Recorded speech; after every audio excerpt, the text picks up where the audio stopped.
બનાવની વિગતો અનુસાર અંકલેશ્વરના સ્ટેશન રોડ પર આવેલ આસિયાન હોટલ પાસેના ઉમર રેસિડન્ટમાં રહેતા મોહમ્મદ રિયાઝ મોહમ્મદ રફીક શેખે ગત 16મી જુલાઈના રોજ પોતાની ફોર્ચ્યુનર કાર સોસાયટીના પાર્કિંગમાં પાર્ક કરી હતી. તે જ રાત્રે અજાણ્યા શખ્સોએ મોકો જોઈને ફોર્ચ્યુનર કારને આગના હવાલે કરી દીધી હતી. પોલીસ ફરિયાદમાં થયેલા ખુલાસા મુજબ મહારાષ્ટ્રના જાલના સ્થિત પેશનપુર કોલેજ રોડ ખાતે રહેતા યાસીર અરફાત યુસુફ શેખ નામના શખ્સે આ કારને આગ ચાંપી હતી. વધુમાં સામે આવ્યું છે કે યાસીરે આ કરતૂત તૌસીફ પાંચભાયા અને હનીફ પાંચભાયાના કહેવાથી અંજામ આપી હતી.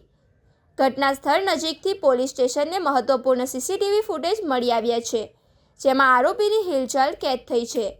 પોલીસે આ ફૂટેજના આધારે પુરાવા એકત્રિત કરીને તમામ આરોપીઓને ઝડપી પાડવાના ચક્ર ગતિમાન કર્યા છે.